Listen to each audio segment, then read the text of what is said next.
Stay there. It's like, why?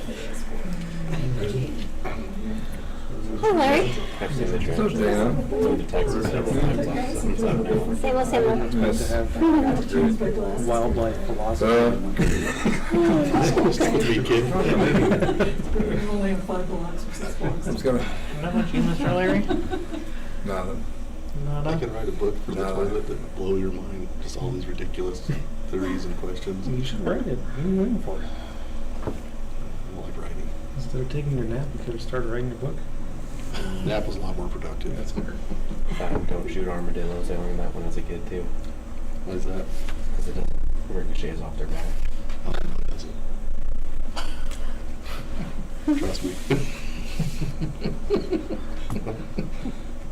Been hog hunting in Texas enough times to know it'll zip right through them. All right, 6 o'clock. Pledge allegiance. To the flag of the United States of America and to the republic for which it stands, one nation, under God, indivisible, with liberty and justice for all. Just a reminder to silence your cell phones. We'll start with roll call. Mayor Sherman. Here. Councilor Horton. Here. Councilor Klinkhammer. Here. Councilor Lindstrom. Here. Councilor Scalise. Councilor Spradlin. Here. Councilor Tyree. Here. All right, we've got a quorum. Approval of the agenda. Do we have any additions or revisions? I have one addition to make after the public hearing in management, and that is for ordinance number 915-25. An ordinance of the City of Brush, Colorado approving a minor subdivision and rezoning certain real property from residential mobile home to medium density residential district. And it is what the public hearing is on tonight. All right. Let me get an approval for the agenda with that addition. I move we approve the agenda for the regular meeting on August 11th, 2025. Second. Any discussion? Should we amend that motion And to that's include the addition? With the addition, yeah. I move we approve the agenda to include the addition for the regular meeting of August 11th, 2025. Second. All right, roll call vote. Councilor Tyree? Yes. Councilor Lindstrom? Yes. Councilor Horton? Yes. Councilor Spradlin? Yes. Councilor Scalise? I'm so sorry. Councilor Klinkhammer? Yes. Mayor Sherman? Yes. All right, motion passes. Approval of the minutes. We've all had a chance to read through the minutes of our last meeting. Are there any corrections? If not, look for a motion to approve. I make a motion to approve the minutes, the regular minute meetings of July 28th, 2025. Second. Any discussion? Roll call vote. Councilor Horton? Yes. Councilor Klinkhammer? Yes. Councilor Lindstrom? Yes. Councilor Spradlin? Yes. Councilor Tyree? Yes. Mayor Sherman? Yes. All right, that motion passes. Visitors and delegations, citizen comments. You're here for the hearing, correct? Yeah, so I don't think we have anybody here for citizen comments, so we'll move on to our management. We've got a public hearing for the rezoning from residential mobile home to residential medium density and a minor subdivision at 617 Ellsworth, approximately 2.054 acres into 2 parcels. The east half of the southeast quarter of Section 3, Township 3, North Range 56 West. So I'm going to open the public hearing, and we'll start with staff report. All right, thank you, Madam Mayor. Good evening, City Council. Kill the lights real quick. You know that's a bright TV.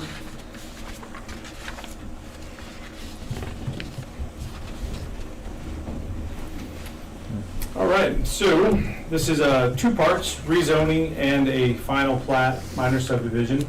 Vince Meza and Val Munoz, they are mutual property owners at 117 Ellsworth Street, which has that long legal description. This was brought to Planning Commission just this past week on Wednesday.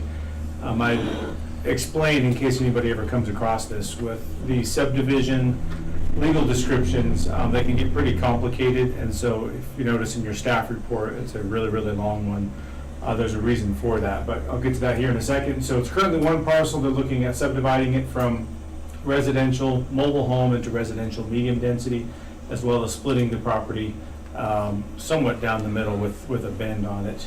So the top legal description is this one. The middle one there is kind of a normal legal description. The reason why the top one gets so complicated is the older parts are brush. Not everybody did everything according to script through the decades. And so as the county has tried to clean up some of their records and they don't have all the trail of information that they typically would have, is that they add the DRMY, they call it Dreamy, a Dreamy parcel.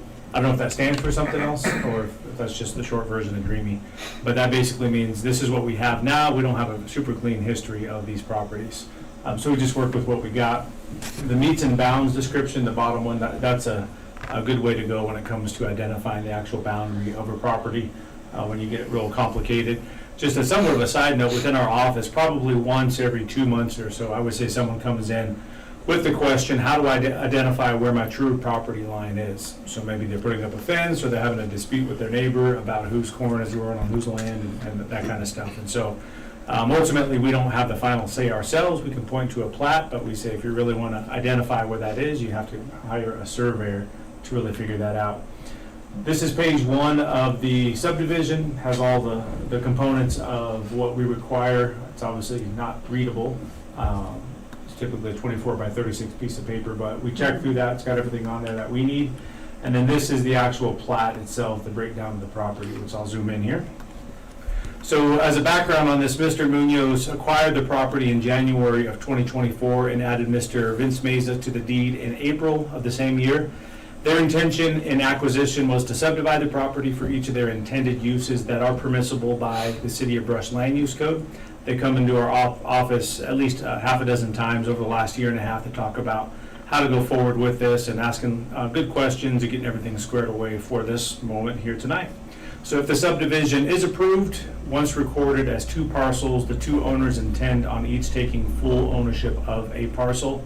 And then when it comes to the zoning from mobile home to medium density, this will help bring the property into compliance with the land use code. Our current code requires a minimum of 5 acres for a mobile home zone property. And again, this one is just over 2, so it doesn't meet that threshold regardless. The properties to the east and the west have long been used for residential but are zoned industrial. To the northeast is a residential medium high-density zoning district, and so rezoning this property as the same will help tip the scales in the appropriate zoning district for that area. So a process for our minor subdivision, that's classified as fewer than 4 parcels. This is required to go to Planning Commission and then City Council. A sketch plan is typically part of the subdivision process, but our code authorizes the director, myself, at their discretion to waive that requirement and jump right to the final plat process, which is what we're doing here tonight. That's just if there's nothing super significant about impacts and that kind of thing with the subdivision itself.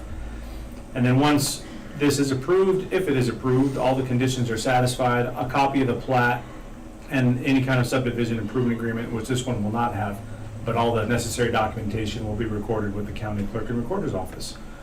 When it comes to public hearings, notice requirements, we checked all the boxes. The 2 on the right are the letter that went out to the property owners within 300 feet. You can see the sign there posted at the site, and then the left 2 are pictures of what we put on our website for that.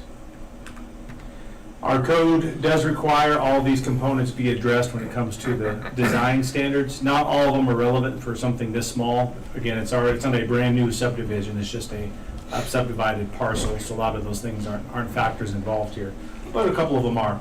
So the first one is lots. There are minimum lot size requirements, minimum or size and dimension ratios that are required. This does meet that. 4,500 is the minimum square foot size. Each of these are 44,000, so about 10 times the size of what those lots would be. Easements on the far west side, there's a 30-foot easement right there. It's a pre-existing roadway. As it was understood at the staff level, that was in place for access to the former brush lateral ditch that's directly to the north, which no longer exists. The property owners do want to keep that easement in place for the potential future subdivision of this Lot 1 in order to maintain access to any additional parcels of land that might be created that are not adjacent to Ellsworth. In other words, if you were to cut this property in half going east to west in the future and create a property to the north, this would still serve as access to that property, so they wouldn't have to worry about dealing with that later on. There are currently no utility easements located on the site, so we have to confirm where any needed placements of any utility easements would need to be. There is a sanitary sewer line that runs right across the middle of that. We spoke about it at the Planning Commission, but I put this image up here. So we need to get an easement placed on there for that 6-inch line that goes through there in case we ever need to access that. Looking at compatibility with our comprehensive plan, those are 3 of a handful of goals that we have within our land use code that speaks to this specific request, and within those goals are individual strategies. So for the sake of not being extra, I didn't include all those, but bottom line is that I think this does conform and meet the compatibility of our land use code. The one thing that came out in our discussion that the plat had identified, so in the upper left corner you have those 2 rectangles. This is the zoomed in version of those, and so it identifies pre-existing rebar. It says on the left one there, found number 5 rebar with 1.5-inch yellow plastic cap, land surveyor, and then it has a land surveyor number. So if you ever wanted to, you can go online and do a search and see what surveyor put that there at some point in history. But this is previously placed markers. It's not unusual to find other markers and then the current surveyor saying, I think that one is incorrect. I think it should actually be here. I think someone told me a story, not here in Brush, but somewhere in the area where they actually found 4 or 5 different markers all within about 4 or 5 square feet area. That every surveyor said, no, this is right. The next one said, no, this is right. So not a huge deal. It's typically when they're approved, the latest one is the one that trumps all the other ones. The picture on the right there, this is something that we've spoken with the property owner about, that he's working out with the adjacent property owner. So directly to the east, you can see those 2 marks there that go 3 feet out to the west and 3 feet to the north. Witness corners, so those were put in place because the exact corner was difficult to identify. So a surveyor put those in place, basically saying it's in this proximity. And so the neighbor, I believe in discussion with the other property owner, they determined that was the property line, and so they ran a fence right there where the line with the X's are. And so that's actually on this property, not on their property. But they are working that out with the property owner. So it's not a make it or break it deal, but just something that they'll have to clean up along the way. So with everything and bringing us to a conclusion, the rezoning and the subdivision are minimal in their impact. They are beneficial for the property owner, and the intended use is beneficial to the community. The Planning Commission met on August 6th and unanimously voted to recommend to City Council approval for the rezoning and subdivision. Staff also recommends approval for rezoning from residential mobile home to residential medium density, and approval for the Mesa subdivision with the following 2 conditions. Number 1 is a title report to be completed and any relevant information be reflected on the plat. And number 2, if existing utilities run through the property, that the appropriate utility easement location and size be established on the plat. And that is everything I have. Is there any questions? Good. Thank you, Tyler. We've got applicant report. Do you want to say a few words? No, you're good? Okay. And then I don't see any members of the public here to make any testimony for or against. So we'll do some council deliberations. Anybody have any? Seems pretty straightforward. Yep. It's good to me. Yeah, I think it'll be a good way to clean up that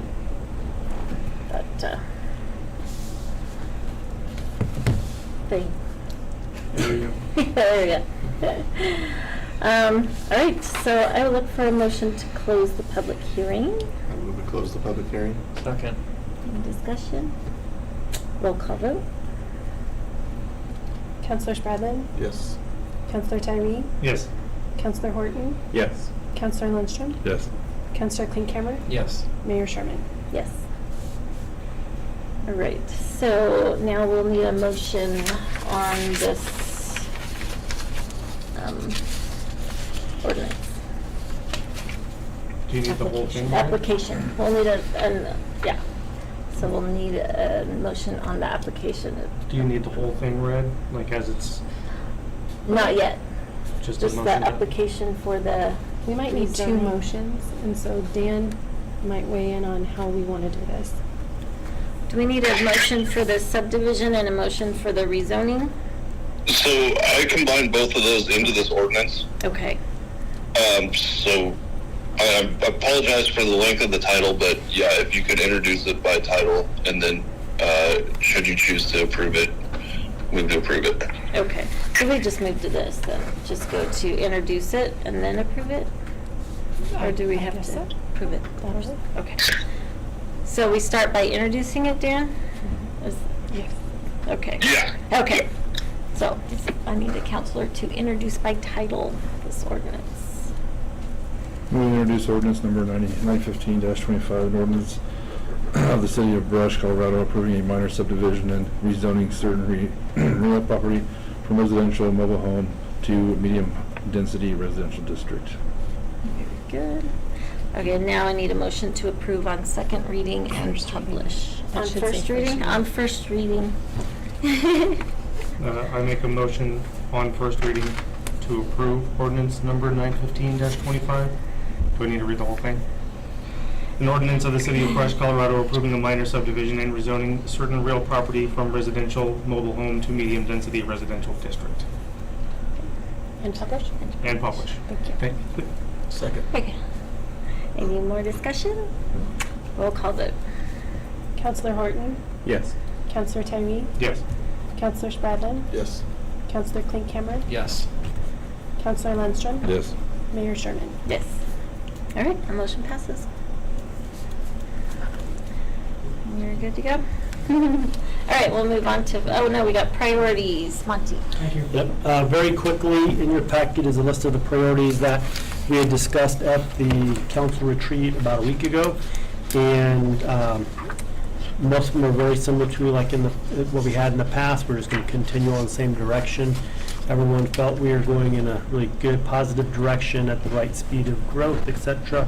And so bringing that list of priorities for 2026 to the city council to approve, so we have it on record, and then we'll take these priorities and get them up to the department heads to help build their budgets for the next year, next few years. Very good. So we need a motion to approve the 2026 priorities. I make a motion to approve the 2026 priorities. Second. Any discussion? Roll call vote. Counselor Lundstrom, Yes. Counselor Klinkhammer, Yes. Counselor Spradlin, Yes. Counselor Tyree, Yes. Counselor Horton, Yes. Mayor Sherman. Yes. All right, we'll move on to finance. I move we approve disbursements and payroll for July 29th, 2025 through August 11th, 2025, totaling $1,112,766.26. Second. Any discussion? Roll call vote. Counselor Tyree, Yes. Counselor Klinkhammer, Yes. Counselor Horton, Yes. Counselor Spradlin, Yes. Counselor Lundstrom, Yes. Mayor Sherman. Yes.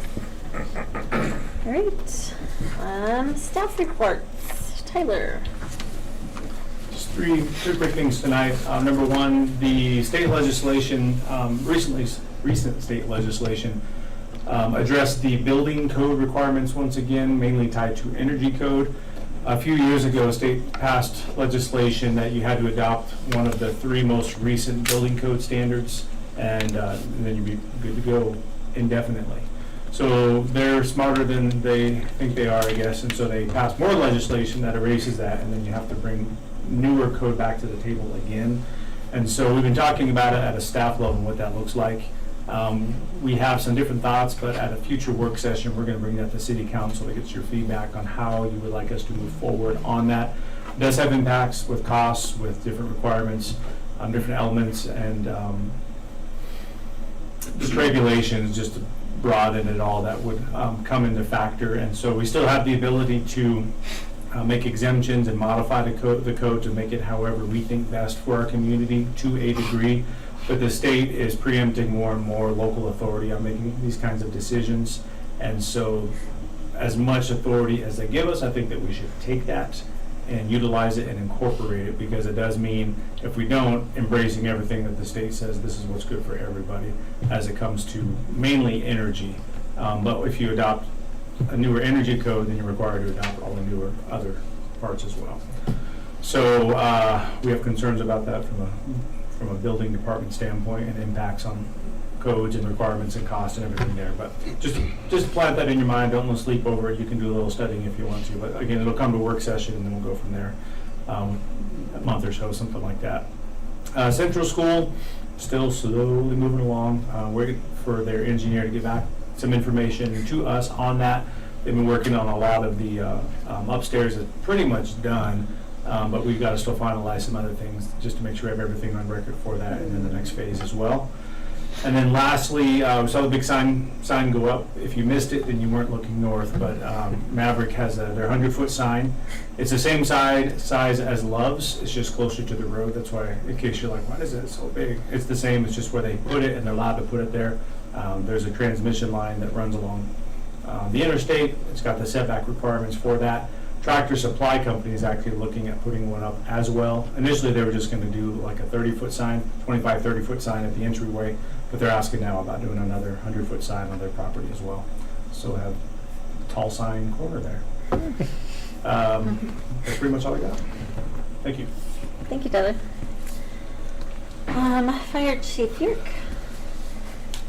Just a few things. So as everybody's aware, we have 4 members on deployment. 2 went with Kirk Fire to fill their engine, and then we sent 2 members in a tender. So we sent one out on Saturday to relieve one of our guys.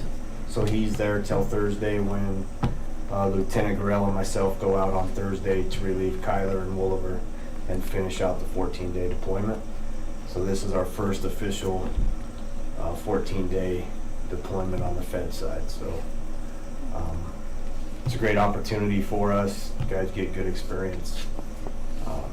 So it's valuable for us. And we make a little bit of money for the road board. So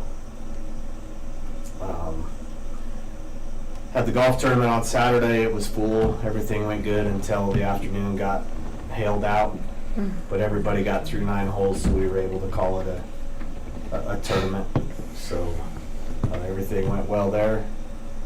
We have a stair climb / walk on September 6th at the football stadium.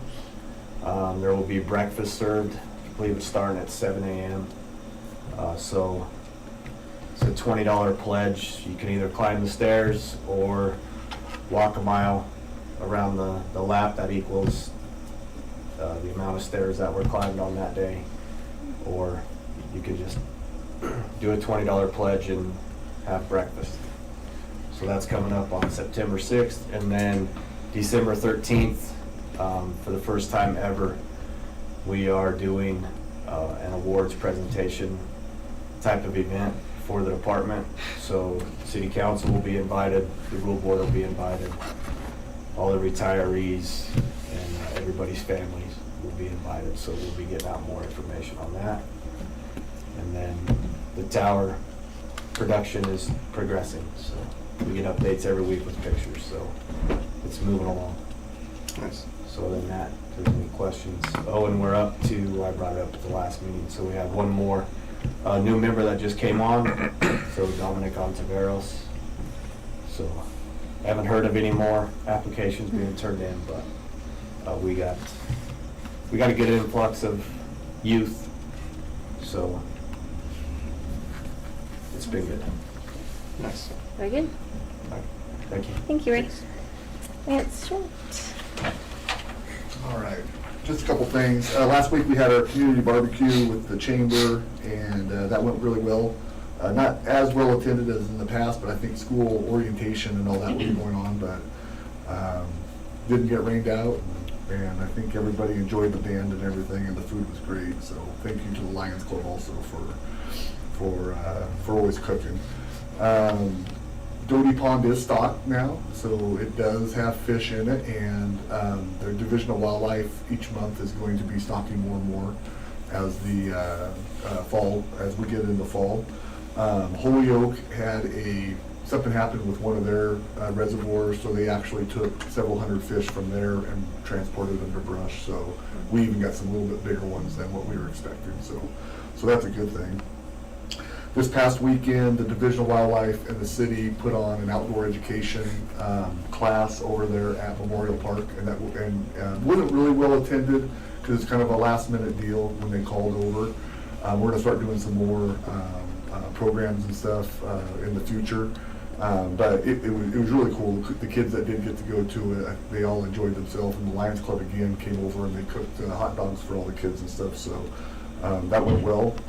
And on August 23rd in the council chambers, the City of Brush, Rec Department, and the Division of Wildlife, we're going to start doing quarterly hunter safety classes.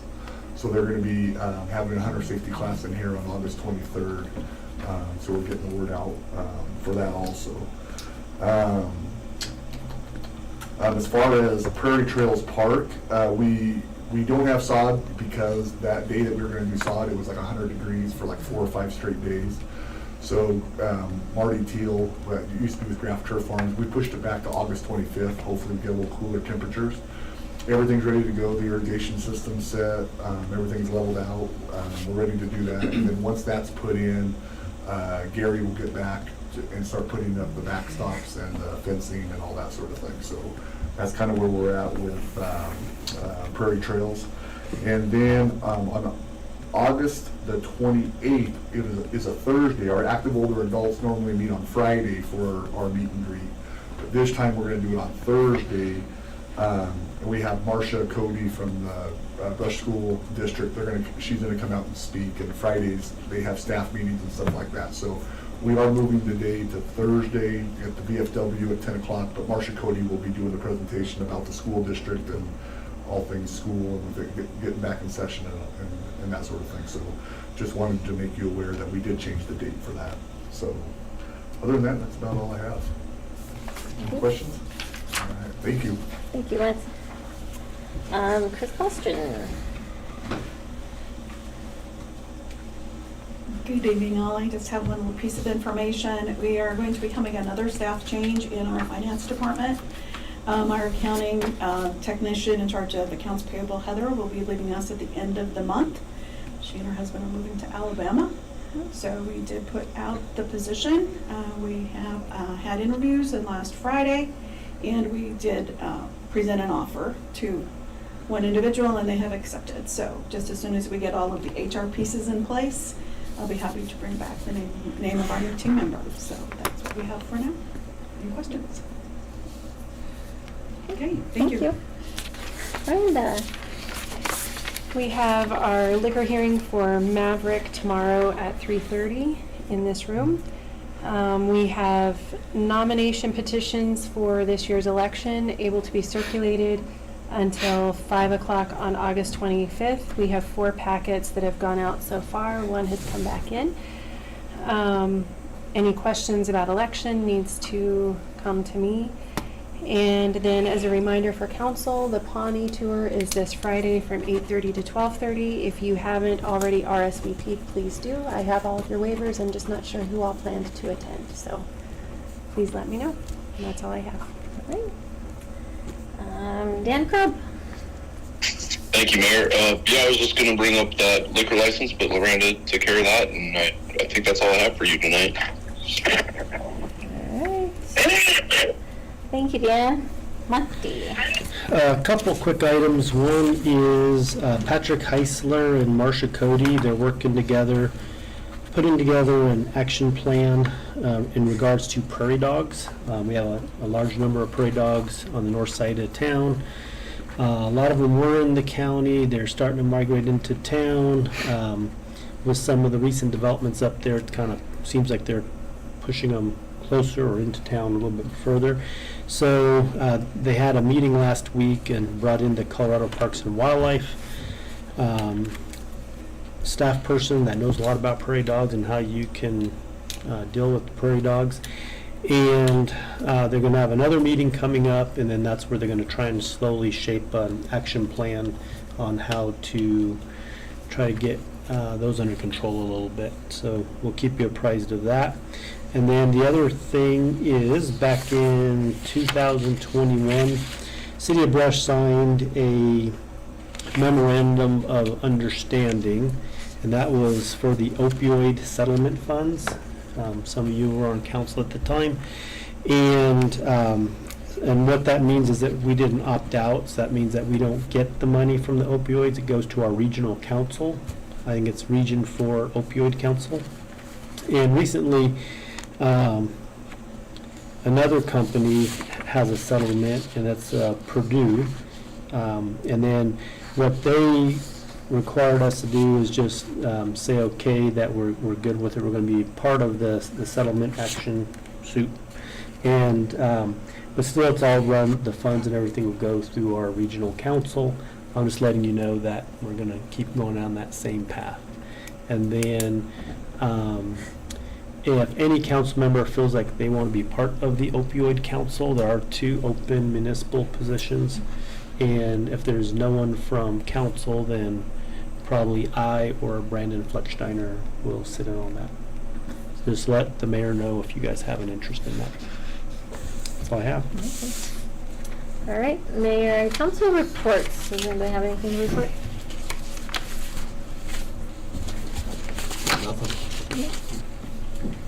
I got to go have coffee with the neighbors at Ebenezer today and listen to their concerns, and of course the train crossing being a big one. I don't know why we can't fix that. Tried to explain it the best I could. So they were wondering if we could do bingo during the day. Maybe the city could take something to them, because they come to bingo sometimes at the Emporium, but it's kind of late for them. And but they thought we might be able to take something to them. And they asked if we had a car show. I said, well, we have a car show with Oktoberfest. And they said, do you think they could drive the cars through, they do a little parade through Ebenezer's parking lot so that the neighbors could look at the cars and stuff. So I didn't think that seemed unreasonable. I'm sure there's some cars, but I wanted to bring it up before I forgot, because I think it's a really cool idea. Yeah. And they're pretty excited about seeing some old cars. So, and they like the idea of having live music in the park, like Morgan does. Kind of. I don't know how often we could do it, but they came out to the community barbecue, and you could tell they really enjoyed it. Yeah, and stuff. So, and I told them we'd be doing more stuff with the lights downtown, and they might be able to come be a part of some of those activities and stuff. But they had some really interesting, really good questions and ideas, and so it was kind of fun. But that's it. Yeah. All right. I would look for a motion to adjourn. I move we adjourn. Again. All in favor, say aye. Aye. Any opposed? All right. We are adjourned with no work session. Hey, Lance. So I was talking to Shelley at Ebenezer about the active older adults, and she offered up if you guys ever need a place to have meetings. I want to switch it up a little bit. Yeah, we've got a multi-purpose I have room these over there. stacked in my closet. Oh, if you don't want. I don't mind. For the